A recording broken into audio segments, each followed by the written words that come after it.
I think we're going to try to get started.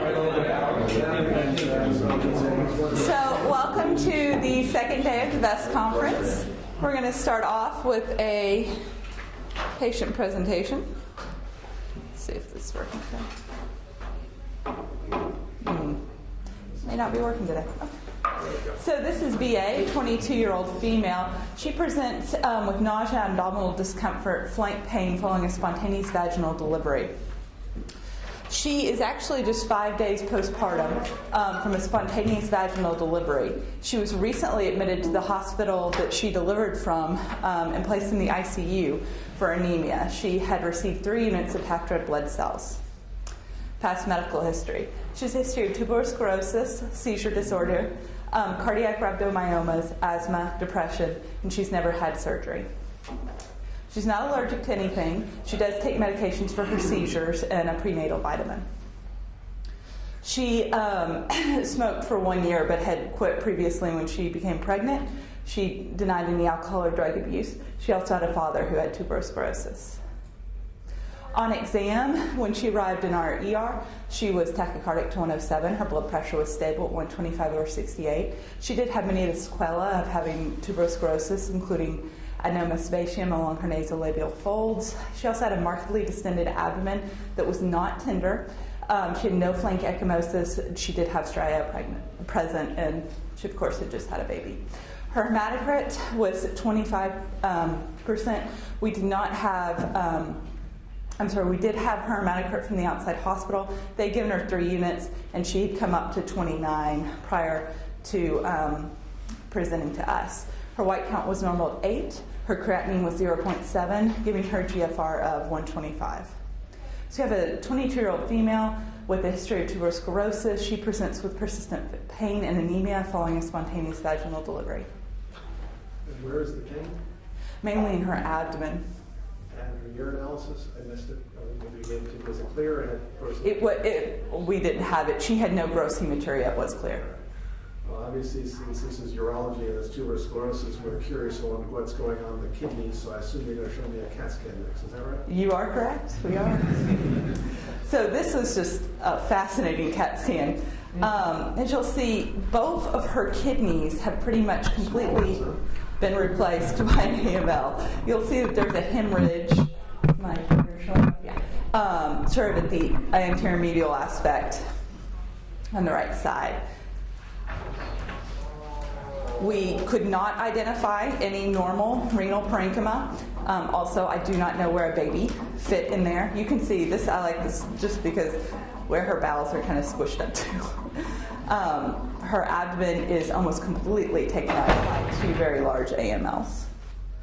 So we admitted her and gave her... It's amazing to me, in my lifetime, how big masses can be in the retroperitoneum and still be silent. It never ceases to amaze me. So, yes, I've seen it before, but this is big. Right? She was admitted to our hospital. We gave her an extra unit of packed red blood cells. Her hematocrit did not respond. In fact, dropped a little bit further to 23.8%. So now I have a 22-year-old female with a ruptured AML, persistent bleeding, and a normal creatinine.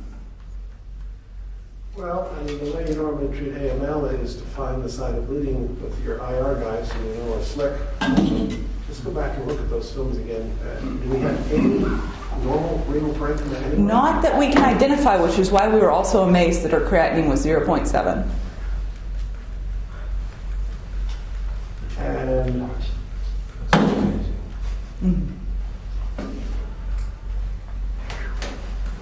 And at some point a baby fit in there. well, my reaction to this is exactly like calling your IR folks. She needs a angiogram. We need to see what's bleeding, and we need to put some coils or whatever they use here to include that bleeding. The bigger question is what do we have after that? But let's get through the initial crisis. So you're absolutely right. We took her to IR and asked them to embolize her right AML. Here's a couple of shots, and it was really difficult to see. We looked at these images and we couldn't see the blush, but based on her scans, the IR guys thought they found what needed to be embolized, and so they did place coils. But It's really hard to see. So afterwards, she was admitted to the ICU. She did have some post-embolization symptoms such as fever, tachycardia, elevated white count. She's also treated for UTI.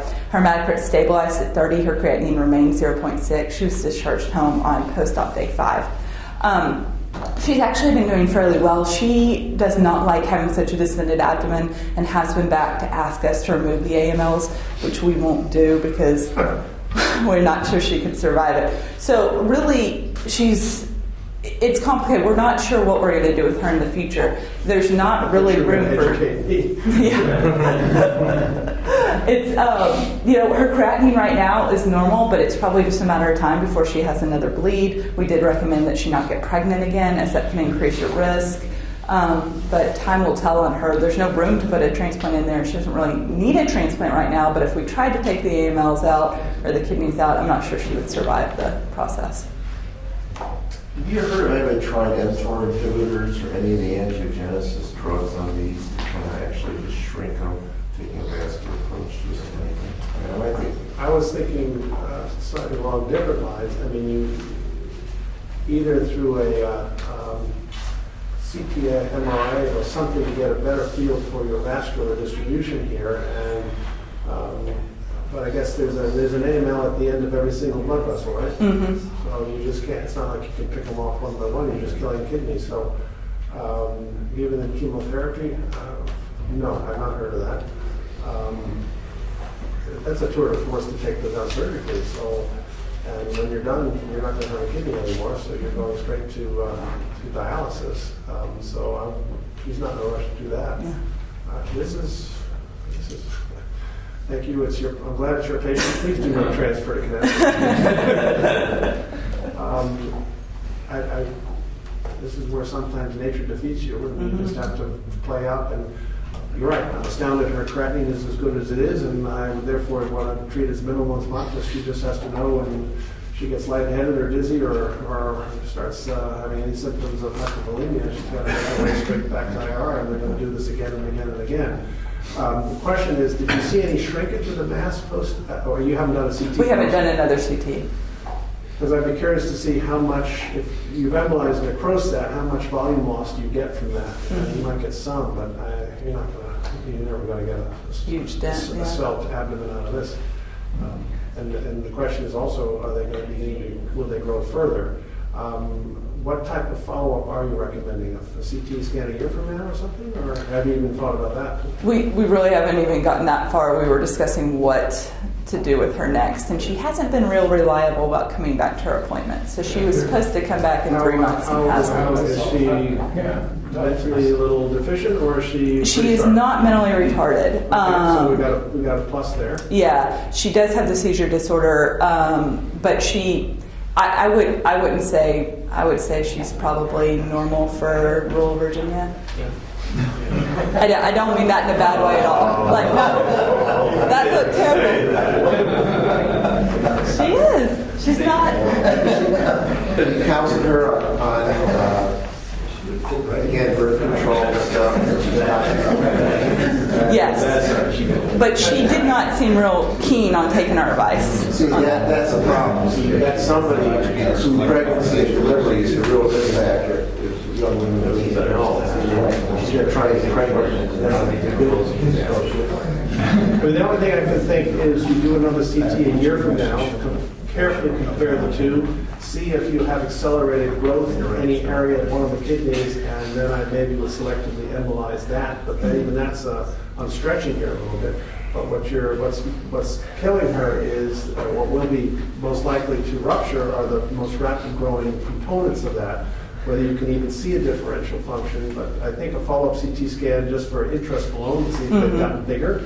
And I'd be curious to know if they're all getting big at the same rate, or if one lobule or one area of the kidney seems to be advancing over the others. If it's the latter, and I've never heard of this, but already all of a sudden prophylactically going after the kidney that's growing the fastest might make sense. But even that, I'm stretching. So this one, I can't give you any intelligent answer. You're going to have to talk to me and tell me what you did someday. Tough problem. Thank you. Good luck.